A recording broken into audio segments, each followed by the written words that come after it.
लेकिन दबाव डाल करके जिस तरह से नीतीश कुमार ने 41 सीटें दिलवाई और इसका फायदा भी मिला, अंत में हुआ क्या, सरकार बनी और सरकार बनी तो सरकार स्मूथली चल भी रही थी।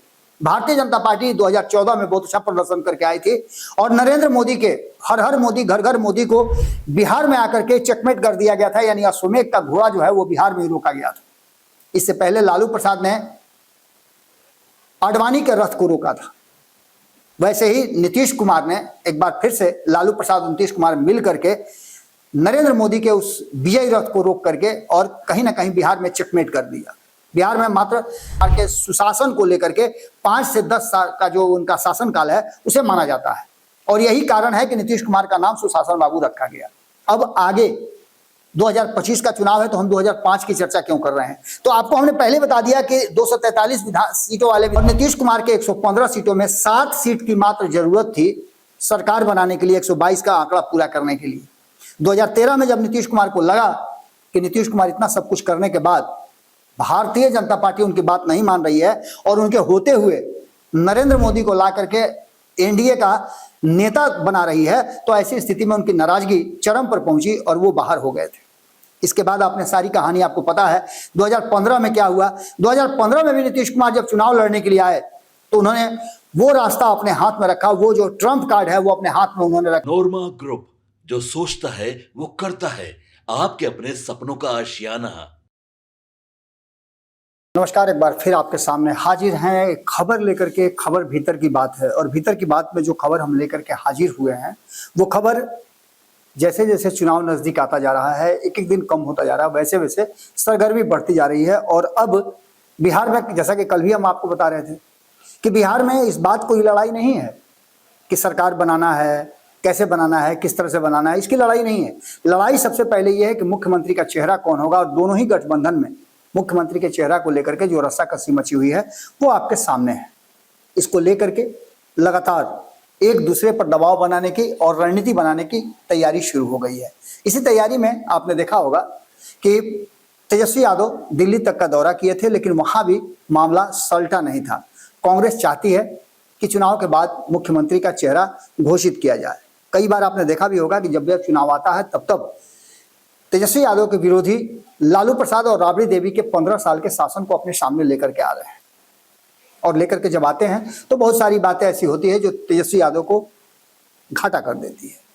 यहां तक कि आपने देखा होगा कि उन बच्चों को जो 18 साल के, 19 साल के हो गए हैं, 20 साल के हो गए हैं या फिर 25 साल के हो गए हैं, जिनको पता नहीं है कि 2005 से पहले का बिहार कैसा था, उन लोगों को अब कहा यह जा रहा है भारतीय जनता पार्टी जदयू की तरफ से या एनडीए घटक दल की तरफ से कि उन बच्चों को टीच कीजिए, उन बच्चों को बताइए कि 2005 से पहले का कैसा बिहार था। खैर, इन सारी बातों से इतर नीतीश कुमार की हम बात कर रहे हैं और नीतीश कुमार की बात जब करेंगे तो हमें बिहार के मुख्यमंत्री का वो चेहरा नजर आएगा जो 2000 में पहली बार मुख्यमंत्री के लिए अपने आप को तैयार किया था लेकिन सफल नहीं हो पाए थे।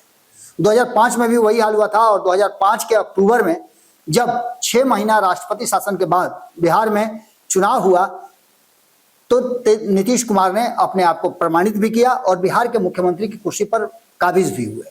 इसमें भारतीय जनता पार्टी का बड़ा सहयोग था और यहां से नीतीश की जो यात्रा शुरू होती है उस यात्रा में नीतीश कुमार ने एक बार भी ऐसा कोई gap, fill in the blanks करने के लिए नहीं छोड़ा। आपने देखा होगा कि जब आप पढ़ाई करते हैं तो एक गैप होता है जहां फिल इन दी ब्लैंक किया जाता है कि यहाँ क्या भरना है, कई विकल्प दिए रहते हैं, लेकिन नीतीश कुमार ने वो गैप ही नहीं छोड़ा तो विकल्प की जरूरत ही नहीं थी। यानी कि बिहार की राजनीति में जब तक नीतीश कुमार हैं तब तक मुख्यमंत्री की कुर्सी नीतीश कुमार के ही पास रहेगी और जिसे चाहेंगे उसे वो हस्तांतरित कर सकते हैं। बीच में एक मौका आया था 2014 में, तो आपने देखा भी कि किस तरह से उन्होंने जीतन राम मांझी को सामने लाए और मुख्यमंत्री का कुर्सी उनको दे दिया। किसी ने कोई विरोध नहीं किया, सभी लोग इस बात को स्वीकार कर लिए और 9 महीने के बाद जब उन्हें जरूरत महसूस हुई तो उन्होंने खुद जीतन राम मांझी से कुर्सी ले भी लिया। ये सारी परिस्थिति और सारी स्थितियां आपने देखी होगी। भारतीय जनता पार्टी इस बात को लेकर के अब तैयारी शुरू कर चुकी है कि ये 2025 का जो चुनाव होगा, इस चुनाव में भारतीय जनता पार्टी नीतीश कुमार से कुर्सी हस्तांतरित कर दे। लेकिन नीतीश कुमार छोड़ेंगे तब ना। नीतीश कुमार अक्सर आपने देखा होगा कि नकेल कस के रखते हैं।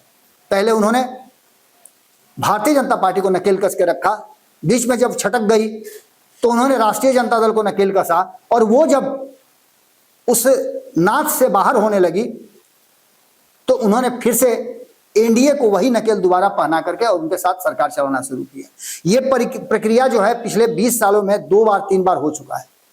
2013 में नीतीश कुमार जब अलग हुए थे, उससे पहले की परिस्थिति भी यदि आप समझें तो 2005 की स्थिति जब देखते हैं आप, तो 2005 में जब नीतीश कुमार आए तब भी नीतीश कुमार ने वो फॉर्मूला तय किया था जिस फॉर्मूले से भारतीय जनता पार्टी को उतनी सीटें नहीं आ सके जिससे कि वो सरकार अपने दम पर बना सके या किसी ऐसे कम संख्या वाले लोगों को जोड़कर बना सके।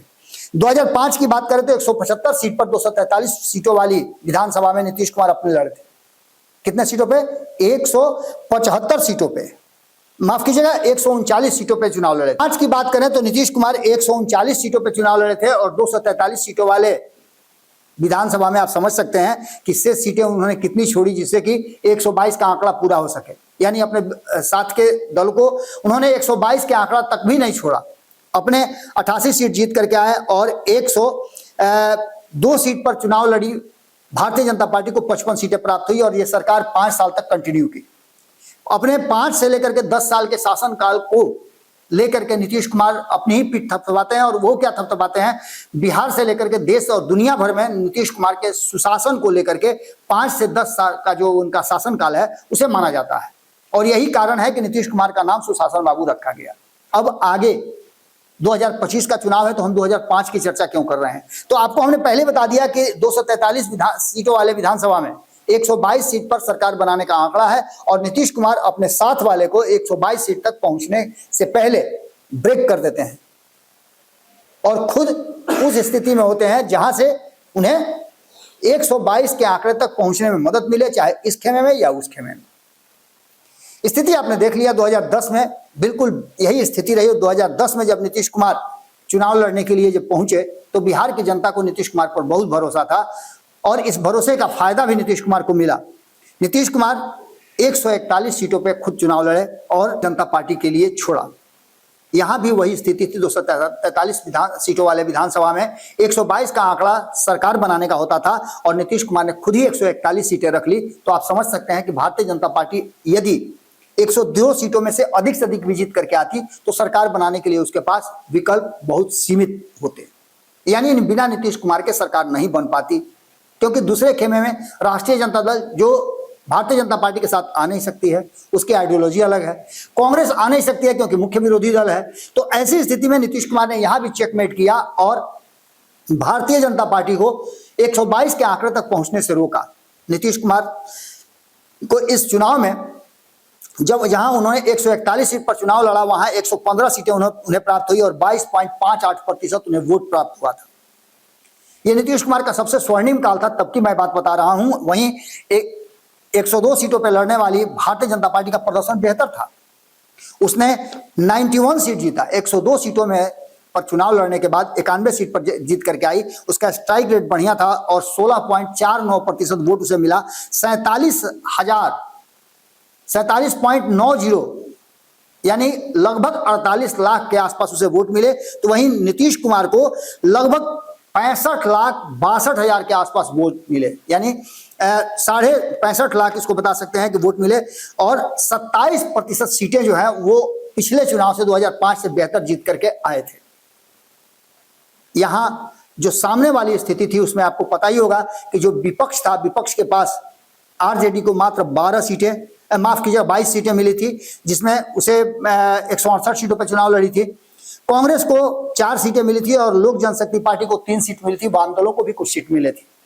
इसमें सबसे बड़ी बात यह थी कि नीतीश कुमार के पास 115 सीट था और नीतीश कुमार के 115 सीटों में 7 सीट की मात्र जरूरत थी सरकार बनाने के लिए, 122 का आंकड़ा पूरा करने के लिए। 2013 में जब नीतीश कुमार को लगा कि नीतीश कुमार इतना सब कुछ करने के बाद भारतीय जनता पार्टी उनकी बात नहीं मान रही है और उनके होते हुए नरेंद्र मोदी को ला करके एनडीए का नेता बना रही है, तो ऐसी स्थिति में उनकी नाराजगी चरम पर पहुंची और वो बाहर हो गए थे। इसके बाद आपने सारी कहानी आपको पता है। 2015 में क्या हुआ? 2015 में भी नीतीश कुमार जब चुनाव लड़ने के लिए आए तो उन्होंने वो रास्ता अपने हाथ में रखा, वो जो ट्रम्प कार्ड है वो अपने हाथ में उन्होंने रखा और 2015 में सीट शेयरिंग का समझौता जो हुआ उसमें महागठबंधन बना। इस बीच 2013 से लेकर 2015 तक जो 22 सीटें राष्ट्रीय जनता दल को मिली थी और 4 सीटें कांग्रेस को मिली थी, ये नीतीश कुमार के लिए मुफीद हो गई। इन सीटों के दम पर 13 से लेकर के 15 तक लगभग 18-19 महीने नीतीश कुमार सरकार में बने रहे और राष्ट्रीय जनता दल ने उन्हें सपोर्ट किया, जिसका नतीजा हुआ कि 2015 में एक महागठबंधन बना कांग्रेस, राष्ट्रीय जनता दल और जदयू को मिला करके। इसमें भी सीट शेयरिंग के समझौते में राष्ट्रीय जनता दल चाहती थी कि नीतीश कुमार के साथ वो ज्यादा सीटें बांट ले। नीतीश कुमार को पता था कि अगर लालू प्रसाद को अधिक सीटें मिल जाएंगी तो वो खेल कर सकते हैं, इसलिए चाबी जो है मास्टर की अपने हाथ में रखना चाहते थे। 2005 में ऐसा ही कुछ हुआ था। आपको याद होगा कि जब फरवरी में चुनाव हुआ था तो नीतीश कुमार को चाबी के कारण ताला नहीं खुल पाया था और वो कुर्सी पर नहीं बैठ पाए थे। 27-28 सीटें थी रामविलास पासवान के पास और वो एक शर्त रख दिए थे, एक दलित और एक अल्पसंख्यक को उप मुख्यमंत्री बनाने का या मुख्यमंत्री बनाने का, जिसे न तो नीतीश कुमार ने स्वीकार किया और न भारतीय जनता पार्टी ने स्वीकार किया, बशर्ते कि बिहार में राष्ट्रपति शासन लगा। और वहीं से नीतीश कुमार ने वो चाबी मास्टर की जो है वो अपने पास रखना शुरू कर दिया। सीट शेयरिंग का समझौता 2015 में हुआ। 2015 के सीट शेयरिंग के समझौते में आपको पता है कि नीतीश कुमार महागठबंधन में आए और महागठबंधन बना। उस महागठबंधन में नीतीश कुमार को नेता मान लिया गया। लालू प्रसाद, नीतीश कुमार और कांग्रेस की ये गठजोड़ में 101, 101 और 41 का फॉर्मूला तय हुआ। 101 सीट जदयू को मिला, 101 सीट राजद को और 41 सीट पर कांग्रेस लड़ी, जबकि कांग्रेस को इतनी सीट देने के लिए लालू प्रसाद नहीं तैयार थे। लेकिन दबाव डाल करके जिस तरह से नीतीश कुमार ने 41 सीटें दिलवाई और इसका फायदा भी मिला। अंत में हुआ क्या, सरकार बनी और सरकार बनी तो सरकार स्मूथली चल भी रही थी। भारतीय जनता पार्टी 2014 में बहुत अच्छा प्रदर्शन करके आई थी और नरेंद्र मोदी के हर हर मोदी घर घर मोदी को बिहार में आकर के चेकमेट कर दिया गया था, यानी अश्वमेध का घोड़ा जो है वो बिहार में ही रोका गया था। इससे पहले लालू प्रसाद ने आडवाणी के रथ को रोका था। वैसे ही नीतीश कुमार ने एक बार फिर से लालू प्रसाद और नीतीश कुमार मिल करके नरेंद्र मोदी के उस विजयी रथ को रोक करके और कहीं ना कहीं बिहार में चेकमेट कर दिया। बिहार में मात्र 53 सीटें जीत करके भारतीय जनता पार्टी आई और सरकार से वो दूर हो गई। यानी नीतीश कुमार का फॉर्मूला था कि नीतीश कुमार जिस खेमे में रहेंगे उसी खेमे की सरकार बनेगी और ये बात एक बार फिर से तय हो गई। नीतीश कुमार का यही फॉर्मूला था कि वो नकेल कस के रखते हैं अपने समर्थकों पर और यहां तक कि अपने सहयोगी दलों पर भी।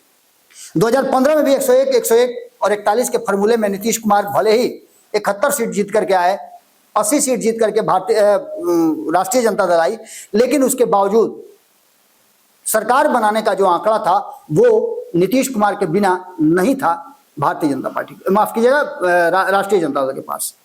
2017 में जब नीतीश कुमार को ऐसा लगा कि उन्हें अब आगे बढ़ना चाहिए और जिस तरह का दबाव और फिर से एक बार पनपने लगे हैं लालू प्रसाद, उन पर दबाव बनाने लगे हैं और सरकार के कार्यों में हस्तक्षेप होने लगा है, तो यही कह करके नीतीश कुमार ने अपने आप को अलग कर लिया कि वो दबाव महसूस कर रहे थे, इसलिए उन्होंने पाला बदल लिया और फिर से एनडीए की तरफ चले गए। वहां जाने के बाद भी बड़े भाई के रोल में वो थे, क्योंकि 53 सीट थी भारतीय जनता पार्टी के पास और नीतीश कुमार के पास 71-72 सीटें थी। ऐसी स्थिति में नीतीश कुमार ही वो ट्रम्प कार्ड थे जो सरकार बनाने के लिए आंकड़े, मैजिक आंकड़े उनके पास थे। इसके बाद मामला यहां से आगे बढ़ता हुआ, इसका फायदा भी नीतीश कुमार को मिला और 2019 का चुनाव लोकसभा का आपने देखा कि क्या हुआ। 2017 में जब नीतीश कुमार एनडीए के साथ गए तो 2019 में उन्होंने अपने आप को, उनके पास जो उनके 3 जो उनके सांसद थे उनको मंत्रिमंडल में शामिल नहीं किया।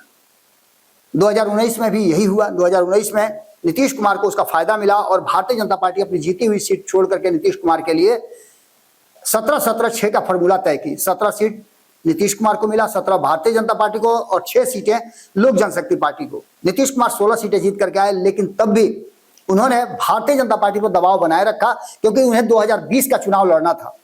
उन्होंने अपने किसी भी सदस्य को मंत्रिमंडल में शामिल नहीं होने दिया। इसके बाद की कहानी आपको अच्छी तरह से पता है।